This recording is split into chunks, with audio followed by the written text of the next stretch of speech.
Welcome to Self. This is essentially self education through self reflection. My name is Courtney Brame, and what I like to do with this podcast, this is my first guest that I'm having. This is an interview format episode. The majority of these have been me reflecting on my own life experiences just from the perspective of the general population. I think that a lot of self help and self development resources that are out there and available are amazing. In fact, like I've navigated through all of these and I've taken what's worked for me and then left everything else. But I found that it's been applicable to a number of people who I've spoken to in my day to day life and in small chat conversations that I have with others. So I wanted to bring that same sort of method that worked for me onto this space, utilizing the experiences of other people. So it's just a very free flowing conversation that really starts at the core of a person's identity, what they value, what their values are, how they see themselves, in case you didn't pick up on the hint with self. And in short, like I view the word self itself as sort of a pathway of connecting to oneself through their external circumstances and challenges and adversities that they've gone through. And that's what it's been for me. So I thank you for being here. Thank you for listening and checking out this first interview with another person. And so I have Lauren here. Lauren, I would like for you to introduce yourself. I've followed you for a while. I've seen you posting various things that relate to mental health as well as sexual health. And that's sort of how we connected, and we've just really stayed in touch. And I like what you're doing. Anyone who is supportive to people taking care of their mental health is someone that I want to support. So thank you for reaching out when I was putting the call out that this was a thing that I'm doing and I'm looking for guests. So I appreciate you. Yeah, so I'm Lauren. I am a who am I? I am a therapist, sex coach, a person who really promotes empowerment because it's been my journey of self empowerment. I love to laugh. I love to have fun. Cook, camp. I connect through nature. I have so many. I don't know. I feel like I'm a spectrum of things. I can be super lazy and want to sit at home and do nothing and eat pizza in my PJs, and then I really want to get up and get fancy and dress up and go have a fancy ass dinner. So that's something that I love about myself too. That I'm fluid and I am hungry for growth and new experiences. Cool. I'm glad you said that. First off, I don't want to speed past this, but what exactly is a sex coach? Yeah. Sex coaching is somebody, a lot of people think it's hands on. When I say I'm a sex coach, they give me the side eye. And I'm like, I'm not a sex worker. I don't do physical touch with my clients. I basically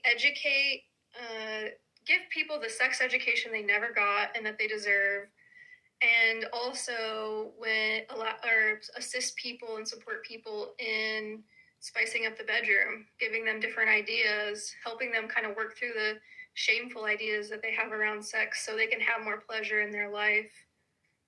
I'm a promoter of pleasure, education, knowledge, and empowerment in the bedroom. Yeah. And would you say you got into this because you recognize that you didn't receive a certain quality of sex education for yourself? Yeah, definitely. And also, like, I feel like I love to push the boundaries of society. And I feel like the sex realm is so taboo that it's also like, I think it's in alignment with my identity to show up as a sex coach because, again, I get even my family, they're like, what are you doing? Like, why are you doing this? Who needs this? And I'm like, everybody needs this. Yeah. And, I got into it because I was pole dancing and I connected to my own sexual truth and how just connecting to my sensuality helped me heal. It helped me be powerful and connect to my deeper self. And I think more people that connect through their deeper self can do that through the sex realm. Okay. What is your motivation for having connected to your deeper self and realizing your sexual truth? And the reason that I'm asking that specifically is because typically there is sort of an origin story to be just to put it directly, whether there be some type of an adversity or a life changing event, or it could have been nothing at all, and you could have known that this was what you wanted to do for a really long time. So, how did you go down this path of falling under, falling into being able to connect with yourself through your sexuality? It was like all about, I feel like I have an abandonment wound. Like, I fear people don't want me, they don't love me, they don't see me, they don't hear me. And so I realized, and not all that's true. That's like my little kid that kind of felt that growing up. Like, I didn't get all my needs Not met. your little kid. You don't have a kid. Your inner kid, right? Yeah, my inner kid. Yeah, correct. Yeah, my inner kid. My inner kid didn't get everything it needed. So growing as I grew older, it was like, um, I need people. I need people to validate me. And I realized nobody can validate me. Nobody can heal me. Nobody can make me happy. I have to do that by myself. And I think I connected to that when I started pole dancing because it was like, oh, I get to be sexy for myself. I'm not being sexy for somebody else to make them like me. I'm doing it for me. And so it was all about realizing like I'm the only one I have. And if I continually seek out for others to meet this need, I'm going to feel lonely forever because it's not going to happen. And when you say pole dancing, do you mean you were at a club dancing, or do you mean just like you have a pole at your house? I started taking classes, and now I have a pole at my house.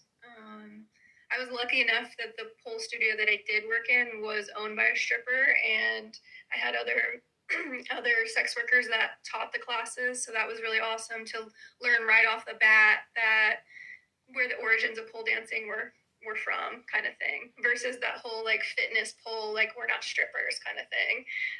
So I was lucky enough to like, realize where it came from and appreciate it and know the history of it.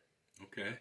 So getting into this, the pole dancing, I guess, can you describe what you felt through this and how did that shift things for you in terms of how you viewed yourself? I feel like it was definitely empowerment and embodiment, like really connecting to the here and the now in my body. Um, I think movement too helps move and heal things as well and not allow things to stay stagnant. Body keeps the score, it holds trauma, it holds all the things that we've been through. So to be able to have an outlet to move that shit out of me opened up the doors to be able to connect to myself, kind of thing. Okay. So I didn't expect this, but I'm getting a phone call. People never call me. So, yeah, that sucks. I'm not going to, I'll cut that out some kind of way, or that's just going to be in there. Wow, now everybody can see all my abs because the picture went away. And now here we are. Okay, so we're going to try and set this back up. Boom. All right, we're going to bring that up to the top now. So this is now where I know the cutoff point is. Hopefully the screen record. There we go. Screen record's back. Oh, wow. Okay. All my photos are now showing. Let's Maybe you can upload it into an editor and like. This is so. This is the first time I'm doing this. This is really new to me, and maybe this is a sign I need to just go ahead and pay for Zoom. But it is what it is. I apologize for that little gap there of things that happen. Oh man, but I completely lost my train of thought because it went in 7 different directions trying to get back on task. So, you last mentioned, can you repeat just the last little bit of what you said? I'm sorry. No, you're good. What did I say? Well, I think being able to embody and move my body moved all this shit out so I could have the room to even get to know myself and deepen the connection with myself as well. Okay. Yeah. And so when you use the word embodiment and empowerment, Can you explain a little bit what that means? And I'll share what I think it means. So when I hear empowerment, I think of recognizing one's own power in a sense of being able to accomplish things. And when I hear embodiment, I feel or I hear taking the accomplishments and then bringing those into yourself and being able to express the feeling that you get out of that, whether it be joy, whether it be pleasure, whether it be just like a sense of success, and then being able to exist in that way. So what are your thoughts there about empowerment and embodiment? I definitely agree with those. And then I would add for the empowerment piece, like recognizing where my power is while I move through life. I think a lot of people, let's say, like, I say to a lot of my clients, where does your power lie in that moment? You have a choice to either react, to take it personally, or to like let it go, depending on the situation. And so the empowerment piece for me too is, where's my power lie? How am I going to react to a situation? How am I going to choose to handle this? And again, am I going to choose to take this personally or not? And then also walking through life really confidently. And then the embodiment piece, I love that you said, like, you pull these things into you and embody them. And then I think the other element of it is just being in tune and in touch with what's going on inside. Like doing a body scan, for example, and knowing everything that hurts and everything that feels good kind of feels like embodiment to me, because I'm in tune with what's actually happening inside of me. Yeah.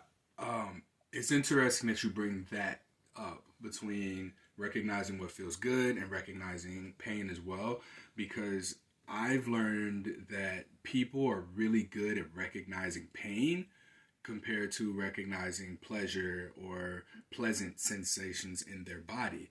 If you were to ask someone who's lying completely still to identify the sensation in their body, like how does your body feel, they're gonna go immediately to what hurts or immediately what feels bad, like that aching knee that may throb occasionally. Like you can be completely in stillness and we immediately go to, okay, what hurts? Bam, okay, that's pain. Now what doesn't hurt? And we use that pain as a redirect toward what pleasure is, rather than being able to quickly identify pleasure and just continue in that direction. Right. Mm-hmm. Yep.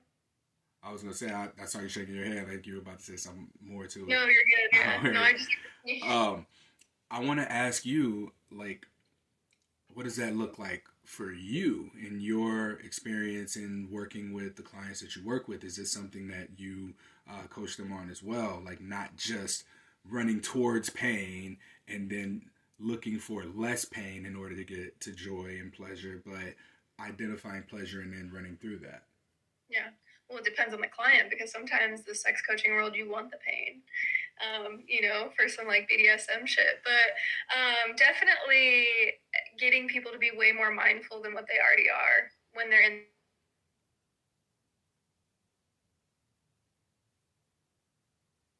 When they're no, I think my internet just like cut out. It's all right. Listen, these growing pains. Maybe one day I get a studio and I can do all of this with perfection. But you said when they're in, and then when they're in the bedroom, when they're in the bedroom, like getting them to be really mindful and focus on the here and the now and the pleasure that they are feeling. Yeah. Definitely, like getting out of your head and almost like disassociating from your body. I think a lot of women disassociate and they don't feel from here down sometimes. Oh, from here down being like neck down. Yep, neck down. Yep. Yeah. Yep. How do we get out of just only feeling up here at the top and then going down lower? Because for me, I would say, and I'll tell this story as an example, over the course of New Year's. So here we are, it's January 5th. And on New Year's Eve, I caught myself, I was out, New Year's, the midnight time frame had already passed, and I found myself at a house party. And at the house party, I caught myself just kind of hovering around the people that I had come with and just not really proactively meeting new people or attempting to start conversations with others. And when I realized what I was doing, I was like, okay, something's not right here. Let me check in with myself. And that's one of those moments of pain, not necessarily pain, but just discomfort. It was an acknowledgement of discomfort. And so I was able to go outside, and as I was outside, what I noticed for myself was I felt as if I didn't have anything to contribute to the environment. And so with me walking and realizing, dang, if I don't have anything to contribute to the environment, what does that say about me? Does that mean I'm not a person of value at all? Am I just not valuable to this space? And I think about a lot of the self-help that is out there, and there's a lot of talk about being high value, and I began to question, is value a quantitative thing, or is it a qualitative thing, or is it a thing that you either have or you don't, right? And so as I'm asking myself these questions, I took to my journal, and I finally got home and I journaled about it, just looking at what the feelings were for me of those feelings of discomfort, and then guided myself toward what would have been more comfortable. And I realized that some environments, some spaces, when you don't recognize what your own value is, if you're not aware of your value, you may find yourself in environments, in relationships, in communities, in spaces that don't validate your identity. So you mentioned earlier something along the lines of having your own validation, like being able to validate yourself. And I think that we can unconsciously invalidate ourselves by placing ourselves in environments that aren't validating to our identities. So it was a real struggle for me to go through that journaling process and identify that, okay, I am someone who really values meaningful conversations, and that shows up in my podcasting, right? But if I'm at a place where the music's loud and you can't really hear anybody, what am I contributing to the environment if that's what I value? If I like anime and I'm in a room full of people who love sports, right? I don't really have much to contribute about what's going on in sports right now. And the list can go on, but these are just a few examples of that. Oh, the screen just did a weird thing. Dude, I don't think this is gonna work out. This keeping the screen thing going. I need to figure out a new way to do this. But those examples for me were moments where my value was in question, and I asked myself, well, do I have value? And it just ended up being a moment of recognizing that my value, as far as what I'm aware of, is one thing, and it wasn't a fit for that space. So I give that backstory, that background, to ask you, how and when did you recognize that you weren't validating yourself, or that you were invalidating yourself? And then what did you go on to do about it? I gave you a long story and all this side stuff. I had a lot of thoughts too. Cool. I just want I want to piggyback off what you're saying though too, or get curious about what you were saying. You said I don't offer value to this space, and in a sense, I don't think it has anything to do with you. You're valuable no matter where you walk through. That space just wasn't. What's the thing I'm looking there's probably people drinking, business, lots of music. That doesn't reflect your value and what you have to offer. That is it's just an unconscious place where you needed to be in a place where you're having meaningful conversations in a sense. So what I heard you say was I didn't have value. Right. Yeah. So that was the questioning of it. You did have value. Yeah. You just need to be in a different space to vibe and connect with people on the same level as you. Right. And this is just the questions that came up, and just because we question things or we have thoughts doesn't mean that we subscribe to those beliefs in any way, shape, or form. But I do believe that we can always challenge our beliefs with our behavior. So the behavior became journaling more so than just saying, I don't have any value. and then living from that, but to be able to challenge what the thought is and then look at what the belief is and then override it with a behavior that directly challenges that belief. Mm-hmm. Yeah, yeah. So to try to answer the question that you asked me, Good luck. Well, no, I think it's there because I went through a really bad heartbreak. Like I was with a person for 2 years. We were long distance. Um, when I finally was able to be in the same space as him, he broke up with me, and I was fucking devastated, like crushed. And then 2 weeks later, my grandfather passed away, and so I had all this grief and this loss, and I'd already been in like probably 5 years of therapy. So when I was feeling a lot of these things, I was like, why am I feeling this? Like, I shouldn't be feeling this. I'm a therapist. I should know better than feel all these feelings. And it took me to, speaking to my therapist to be like, no, that's not true. But what that heartbreak made me do was realize I have to get more intentional with myself and I have to take care of myself more, because I think the reason this person broke up with me is because I was putting so much of my happiness and on him. I was putting a lot of responsibility on him. I was auditioning for love. I was doing a lot of shit to like get him to notice me and to love me, when he was somebody that I think that made him feel uncomfortable. Me showing that and putting that on him made him uncomfortable, is what I make up in my head. I don't actually know, but that's the story I've made up. And I am a therapist, so I do feel like I get that a little bit correct. But so it was like I have to realize and take responsibility of what is mine and what is not somebody else's. And so I think that's what opened my eyes up to get connected with myself, get in touch with my values, to be single and to be happy. To be single and to feel and love myself, is I think how I'm going to answer that question. All right, I have potentially hard questions. So, what made the grieving process hard for that relationship, out of curiosity? And this comes from Aaron Davidson, who I interviewed on my other podcast, Something Positive for Positive People, about grief.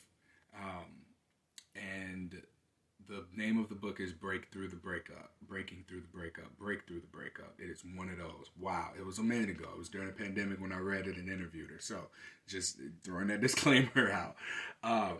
She mentioned that it's really hard to grieve. I always consider grief to happen when you lose someone, when they die. They're no longer here. That's grief. And then she explained to me that you can grieve a person who's still there. And you also go through this process of grieving not just the relationship, but who you were in the relationship, as well as who you saw yourself being as a result of that relationship. So you're grieving the past and the future all in the present. So my question is, who were you in that relationship? In what ways did you get your identity validated for the 2 years that you were together? I was somebody who, I was loyal. I showed up. I was their cheerleader. They were going through a really tough time where they were at in life, and I was constantly like I was their cheerleader. Like, you're good. You're great. Like, don't let that get you down, kind of thing. I wanted him to see I wanted him to feel how much I valued him. And who else was I during that? I mean, I think I was definitely trying to, because it was a long distance relationship, I couldn't completely make the relationship my identity because I was still doing my own thing on my own time. Because in the past, it was like, I was obsessed. Like, let's do everything together, like super mesh. So I thought I was like doing really well and I was growing and I'd put all this work in. And so when it did happen and he did break up with me and how much it fucked me up, I was taken aback. Like, I did not expect to be that crushed either. And So yeah, and then also was looking forward to being in person and doing a relationship. I was so ready for that, and then for that not to happen, as a girlfriend, I wasn't a girlfriend anymore. Too was part of the identity. Yeah. Did he move there for you? Was he from there? Like, was Well, he was as in Ohio. much of the situation as you feel comfortable Definitely, sharing? All right. definitely, yeah. He was in Ohio. I was in New Mexico. I was moving back to Ohio. He wasn't the whole piece of the pie. He was a part of the pie. I definitely felt lonely out in New Mexico. I only had a handful of friends. It was really hard to get back to family when things were going on. I couldn't. There was a few Christmases I missed. I went a Because of the year without. pandemic, right? Yeah, like Yeah. shit like that. I Yeah. was gonna say, like, you're talking about it like it's just, oh, I miss Christmas. Like, there was a whole pandemic going on. We got Well, it. no, so technically it was because of like money and shit though Okay. too. Like there was elements of like, and I was only like when I had a vacation, I'd come home, and so there was that element. But then it was also like if something happens to somebody, I can't afford to get home, kind of thing. So I moved back to Ohio to be closer to family and friends, but then also I was like looking forward to this relationship that never fucking happened. Um, what did you get over the last 2 years? Because it sounded like there was a lot of give and take. There wasn't necessarily uh, reciprocity, I would say. So, like, what did you get out of this relationship for your identity as this person's girlfriend in this long distance relationship to have crushed you as much as it did? I think that I got like there was a consistency, a consistent um go to. Like this I know I can talk to this person because our basically our relationship was all over the telephone. And um so it was like a consistent this is my person, I get to talk to him. I get to shine light into his life when he's going through a really dark time. And also at the same time, I kind of felt lonely as well, and he was able to shed a little bit of light into my life, kind of thing. Okay. Um, so I want to go there. I don't know if you want to go there. It doesn't seem like you do. All right, all right. Because I feel like, and I'll just share this, and you can do what you want with it. I feel like the type of relationship that you had is a very, very common one, whether the presence is there or not. To, on one hand, there is a constant give from one side to the other, and oftentimes the person is there but still taking without reciprocating.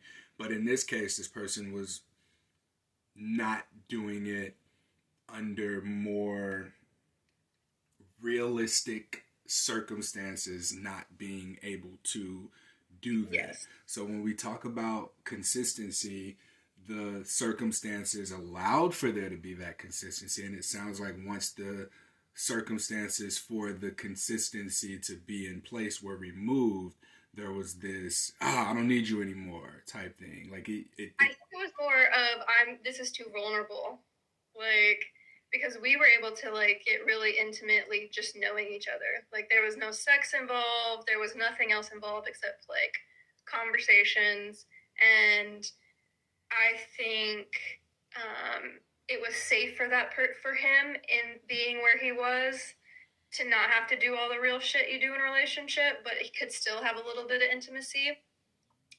Um, as in getting to know each other type of intimacy. And then when that safety net got taken away, it was like, oh fuck, this is too real, and somebody's going to depend on me, and this hits all my core wounds.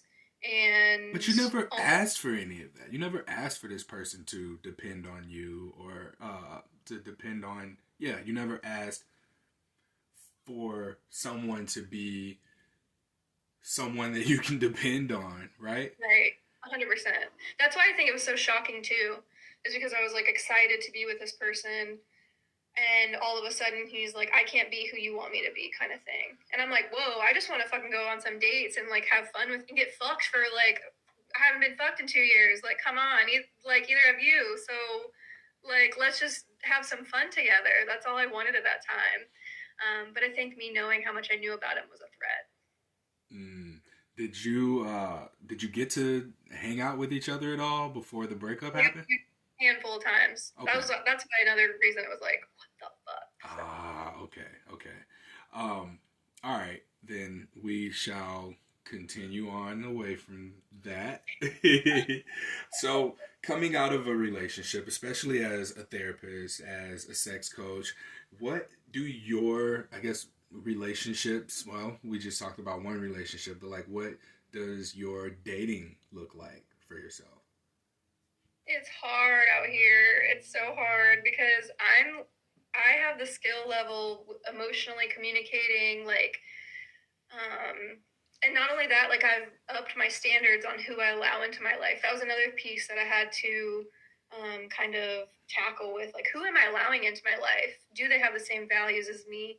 Because I found myself before, it was like I got an ounce of attention and I'd fall in love with them because they were giving me attention. They told me I was beautiful. Oh my god, they're in love with me. I'm in love with you. We're gonna get married. Like, this is amazing. Can we And talk then, about that? You mentioned an ounce of attention, right?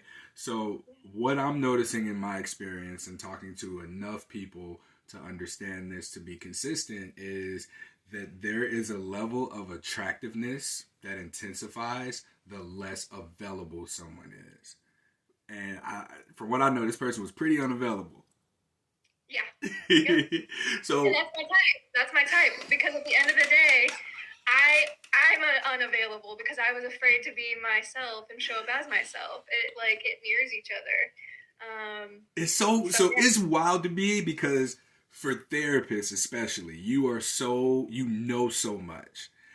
But I guess there comes a point where you just know too much, and there's a very thin line that you have to teeter totter between being a human and then being a therapist, right? So is dating harder for you because you know so much or because you're human? I Between think the two, I'm sure it's going to be both. You're a therapist. I think so. Then I want to add another element to that now. I think I intimidate men. I think I'm starting because I've switched to not putting up with shit. Like, I'm a sex coach, I'm a therapist, I'm successful, I have my master's degree. I call it like it is, and I think that intimidates some people. I think so. It makes it hard. It, I'm no longer accepting the bare minimum like I used to as well. What's the bare minimum? You say I'm beautiful and I'm in love with you. You don't have a job. You don't have a car. Maybe you have a felony. Like kind of thing. I dated a lot of, and not, I don't bash. I don't want to bash anybody in the service industry. I grew up in the service industry, but at this point, I don't want to date any more bartenders. I want somebody who is like wanting to do more with their life. I want to be a power partner with somebody. I want to do great things, big things. Like, I guess I want somebody to be more motivated and wanting more for their life, I guess. What does that look like? Because a bartender can have that same type of hustle, but of course it just looks different for different people. Yeah. When you say you want someone who wants more from life, is that someone who is maybe at a steady, consistent place? Like, do you want that person to be motivated for more, or is what they've accomplished to that point to create the kind of lifestyle that works and supports the both of you? Like, what does this look like for you? Give us a little bit more of like a picture of Yeah. what it is that you've now raised your standards to. Mhm. Let me go back to that bartending comment. I think I go back to an ex of mine who was a bartender, and he didn't want to do any, like, he didn't want to grow personally. He didn't want to like try to work on his issues. He didn't want to try to change. He was good with where he was at. So maybe I shouldn't bring in careers. What I should switch it to is, are you wanting to know yourself deeper? Are you want to know me deeper? Are you willing to, if I want to go to couples therapy, even if we're good, you will go to couples therapy because you know in the long run it'll be good for both of us and it'll make this relationship stronger. So I guess I should say made my standards higher in the fact of like almost like self growth. Really wanting to learn how to be intimate with yourself and others and not like shying away from that, I guess, is how I've leveled up my standards. Okay. So what it sounds like is you are looking for a level of compatibility where compromise and sacrifice are minimized. Because it sounds like in your previous relationship there were sacrifices, compromises, and that this particular component, there was just no compatibility. Like there was an unwillingness to be emotionally vulnerable on the other part. Or if there was, you just knew too much and it got uncomfortable for him. Right. Yep. 100%. Yeah, you hit the nail right on the head. Yep. So when we look at our priorities in dating, I know you said your standards, and you used the gesture of going higher. You know what I mean? But is this a higher standard, or is it really just a different standard? And the way that I'm trying to articulate this for myself is, at our cores, we sort of radiate who we are, we radiate our identity. So if you're someone who values emotional connection and vulnerability, that's something that essentially is radiating from you. So there would be more of a shift in calibration going from, oh my God, you're so beautiful. You're like, oh my God, you think I'm hot? Oh, let's get married, right? All the way to the other end of that spectrum being now someone who still recognizes you, to be beautiful and want to connect with you. Like, raising your standards to me means making yourself less attainable and less available to a lot of people, or people who don't necessarily find themselves on that level. But I don't think we level up necessarily. I think we level out. And what I mean by leveling out too is, a person could be working on many things at one time. They can be working on getting their money up. They can be working on their physical fitness. They can be working on a passion project. They can be working on finding a partner in life to be with, right? And depending on the timing, you may miss 3/4 of those things because your standard for emotional availability is up here, and that person may be in a cycle where you might not be able to notice them because they're not up there in that moment because there's another thing that they're focusing on. So I guess with raising our standards, how do we still allow ourselves to be level enough to recognize where there can be compatibility with someone who is on our wavelength? Damn, that was a long way of asking that question. No, that was good though. I'm love that you said that, because I like that expanding this so much better than leveling up. But I think what it is like a willingness to be open-minded to, as long as I see somebody's willing to put in the effort, or curious, or open to questions, and they don't like completely shut down and just go away. Like, I think that's how I can feel safe with somebody. If you're willing to experiment with me, kind of thing. See, now, when you say it like that, that sounds fun. Mm-hmm. Yeah. Life is a freaking experiment. Like, we have to see what works for us. Coping skills, relationships, jobs, everything. And the more we experiment, the more we get to know who our truth is, what our real truth is too. So. Okay. Let's talk about that. Identifying what our truth is. I mentioned early on that the word self is essentially wordplay on self-education, as well as like the time, like past, self, ed being past tense, and going into the future, looking at your past self, and then making the connection to your identity based on the, I don't want to say traumas and triggers, but for lack of better words right now, looking at these traumas, triggers, intense moments in your life, wounds, adversities. Adversities is the word I was looking for. But looking at these adversities and how we responded to them, and then see, just following that thread from surface level to the core of how it made us feel energetically, what emotions came up, and then use that as a way to build our own confidence and self-belief in ourselves, to see that this is what I'm capable of. Going back to the embodiment and empowerment, using this adversity and following that to how to the intangible aspects of yourself, your resilience, your discipline, your consistency, your transparency. And I see a lot of people on a regular basis who, for example, their sexuality is very interconnected with their identity. And then once that becomes threatened or removed, you don't have anything to really attach your identity to. So you're like looking around externally and grasping for straws, trying to figure out, where do I belong? What is my community? What do I have to give? What do I have to offer? So, uh, I got really sidetracked from where I was going with that. But you said sexual truth. That's what it is. Um, Getting to your own sexual truth, when I hear that, I think about this process of looking at your relationship to sex and then asking yourself what's true here. Like, what's true, what's a lie, and then picking out, what is and isn't, and then following that thread to the core. What is that for you? I think definitely what you just said. I love that you said, like, what's a lie here, because I think society puts so much shame on us, whether we grew up religiously or not.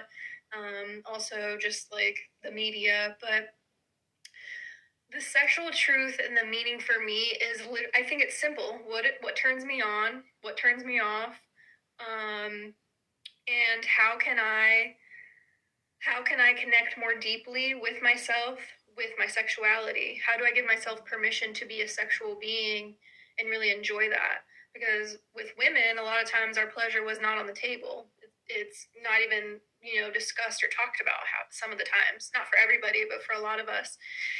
Um, so it's almost like, how do we give ourselves permission to be the pleasure beings that we are and really love and connect and not feel shame for the things that we really enjoy and that turn us on and get us off?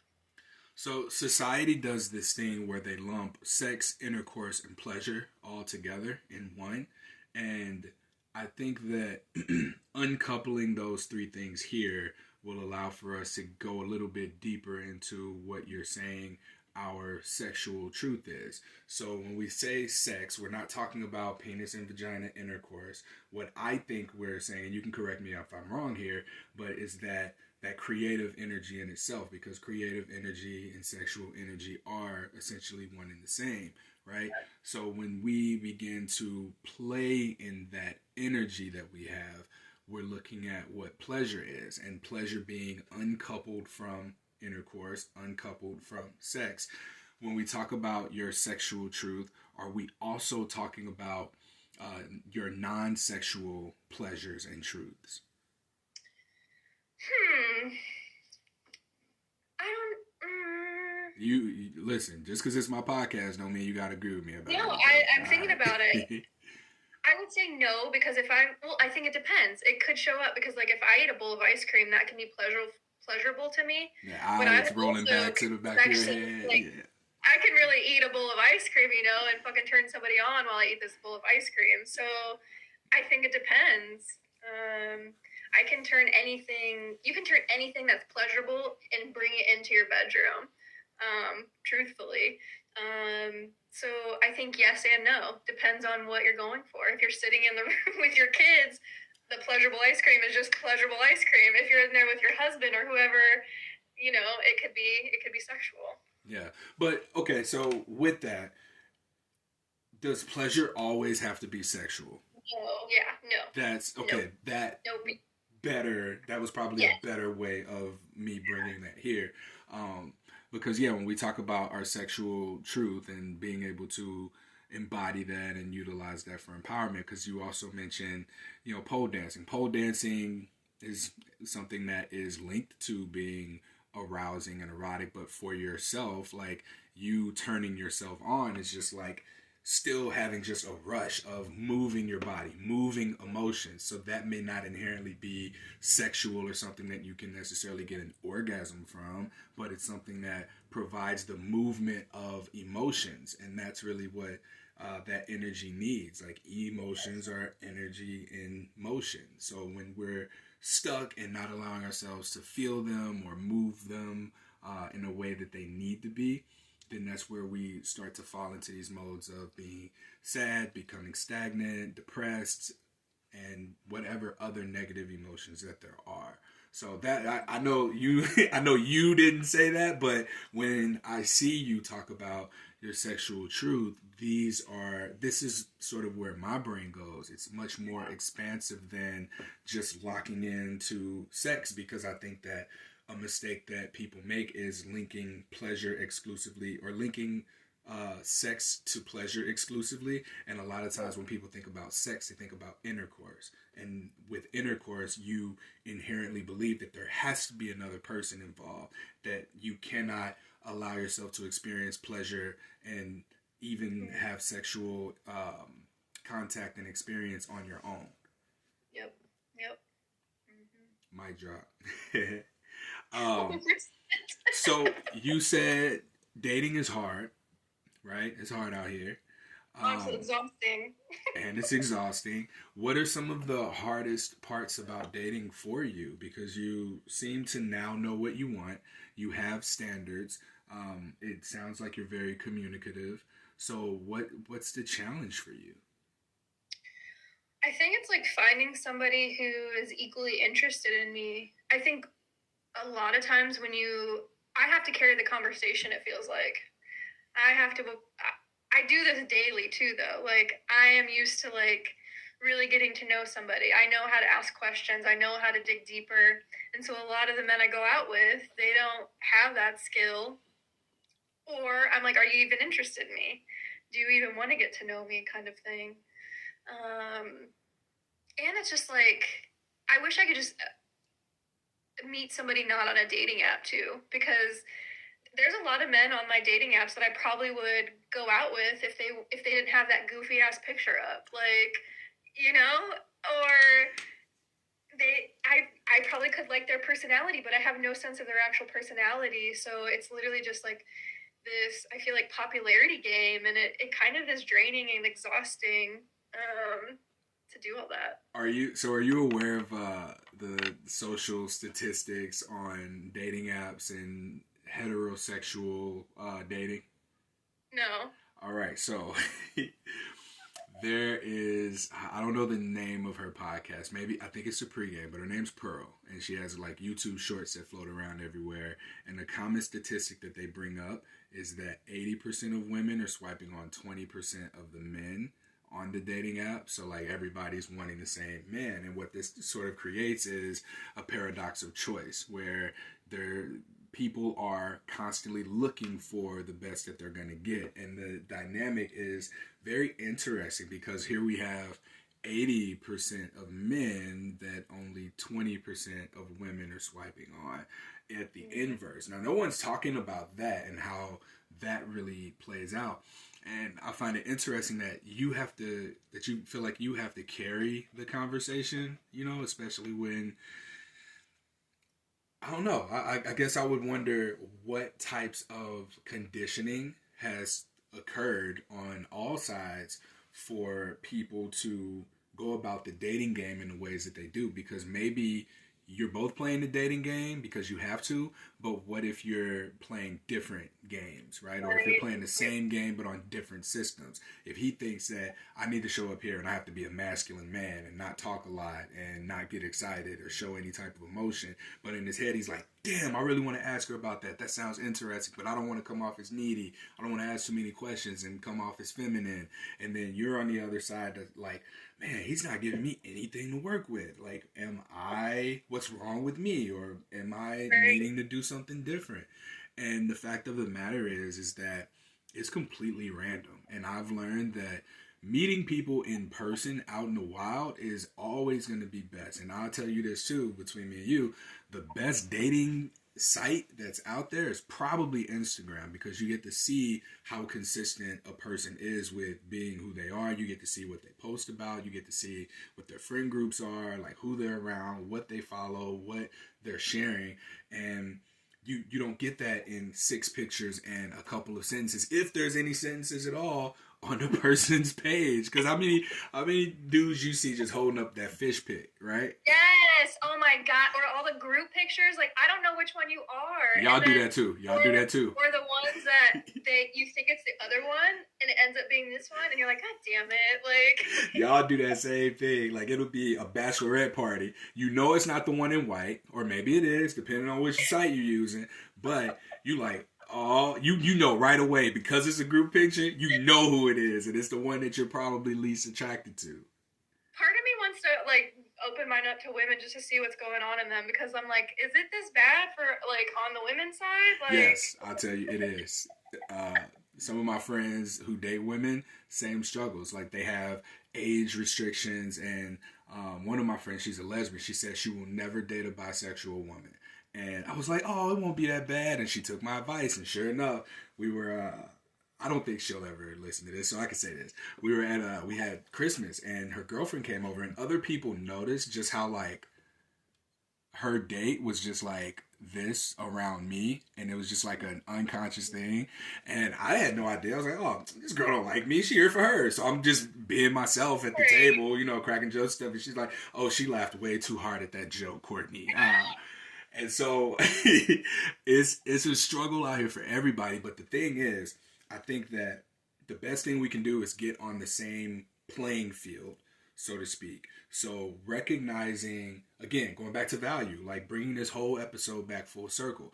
When we look at what our value is, we begin to put ourselves in environments where it shines brighter. So for me, I went to a Comic-Con convention. I made my costume, and I was in there, and I lit up. I was so happy. I got people, you know, coming to me and starting conversations. I like your costume. I got to just go up to people. Hey, can I take a picture with you? Like, I was just in my moment of pleasure. Like, that was pleasurable for me to be in an environment that validated my identity as someone who really does appreciate the art that is anime. And I think that when we, now coming out of the pandemic, I think everything at this point is back to normal. Being able to find these spaces where you are able to connect with others based on common interests, and then get to know people. Because I think for so much of history, we've only had access to the people who were around us. Like, we went to school together, our parents brought us over to each other's houses and played with each other. We went to college together, we worked together. And now with so many people working from home, there is much more loneliness, but there's also this sense of we've lost a lot of our nonverbal communication skills. We've probably lost 2.5 years of that because of the pandemic. So it's harder for men to approach women, or it's less common for men to approach women. It's uncommon for women to want to be approached at the grocery store, at the gym, or wherever they would be in their day-to-day life. Especially because, you know, we look at like how, for myself at least, I'll speak for myself here, for so long, I think that I've taken in the what's been on social media from women about men approaching them when they didn't want to be approached. And I was like, oh, okay, well, I will never approach a woman because they never want to be approached. But I had to learn that that's not the case. Like, that person and that person, they had these experiences and they don't want to be approached in these moments, but that doesn't apply for everybody. It's that I don't want this particular type of person approaching me, and I had to learn that because I absorbed that, and there was just this like artificial intuition within me that said, nope, don't ever do that. Don't approach women. But after, you know, starting conversations with people just randomly and learning just how pleasant that was for them, like, I see that that's not the case. Like, we should be able to take chances for ourselves to go out and pursue the types of connections that we want. And we can do that in places where there's a common interest. Like, look for events that are around you. I ain't saying this for you. I'm saying this to everybody. No, I think it's good advice. Okay. But to find out what's going on around you, if you like dancing, go dancing and just connect with people dancing and let that be the foundation for whatever it is that's going on. If you meet someone, great, that's a bonus. If you find that person attractive, y'all exchange information, and then you get to get your back blown out, you know, because that's what you're looking for. Then that's cool, because not only that, but you also got to do the thing that you're interested in, and you get, and it's for you in a sense too. Like, yes. So that's all I'm saying. Yes, dating is challenging, but because it's challenging for everybody, it can be so much easier for you as a person if you're able to just take this bit of information and apply it to yourself. Definitely, yeah. So hiring my standards, but then putting it in places where people align with what I'm interested in also needs to be how I do things. Yeah, get you a T-shirt that says, "Are you emotionally available? Yes or no? Check this box." Right? That's a conversation starter. That's a T-shirt idea right there. I think I need to get that. Yes. Are you emotionally available? And then just have yes and no check. Check both of them. What does this mean? Depends on the time. Right? Depends on what's going on. Yeah. Let me get a look at you. Are you holding fish in your profile pictures or what? No. Oh. Well, Lauren, we wrapping up here, getting to the last bit of it, and I want to leave you space to just share any final thoughts, things that you may want for people to know about you, and take this opportunity also to let people know that they can reach out to you and contact you for coaching and whatever else. Yeah, definitely. You can reach me at Oh Yeah Coaching on Instagram. I really encourage people to reach out and get resources to help them feel confident and empowered. I definitely meet people with no judgment. I don't After judge shitting people on bartenders? See, that's why I had to redo that, because I was like, that's not what I meant. I was I'm like, messing with you. I know my what you did. ex-asshole boyfriend, and then put it on everybody, you know? But I'm no judgment when I'm working with you as a client. But yeah, the more we talk about some of this stuff and you get some of this stuff out of you, shame, guilt, whatever, in the bedroom, once you work through that, you can be having a really awesome time. And you deserve all the pleasure and all the goodness and to feel confident and empowered. And yeah. All right, and that's Oh Yeah Coaching, OHYEAHCOACHING on Instagram, and anywhere else. Is there a website as well? Yep, I have a website, ohyeahcoaching.com, but Instagram's my main page. Yeah, so follow Lauren, and if you listen to this, if you watch this, follow Lauren, and you'll get to see what drew me to her, for us to be able to coordinate and get this podcast done. All right, that concludes this episode of Self. There's no outro just yet. Still working on all of that, but I hope that you found some value in this podcast episode, even if that's just you being able to ask the questions for yourself as you go through questioning what your value is, where your value is, and all of those types of things. But be cautious when navigating the self-help space. There's a lot of information out there. It can be overwhelming. We can become obsessed and addicted to it, and to the point where we're getting this dopamine hit from just consuming the content rather than applying it. So that's what I'm hoping that we're able to get out of this through the conversation that I had with Lauren, both of us sharing our processes. Maybe there's something here for you to apply in your day-to-day life. Maybe there's a journal prompt in this, whatever it is. Take this and just incorporate it into your arsenal, especially if you're someone who's going through the self-help, self-development process. Feel free to reach out to me if you want to connect. I'm just Courtney at CourtneyBrame.com, or you can follow me on Instagram at CourtneyBrame_. I'm Courtonius on Twitter. That's where I post all my deep, reflective life quotes and personal opinions as well, because that's the only place you can do that nowadays.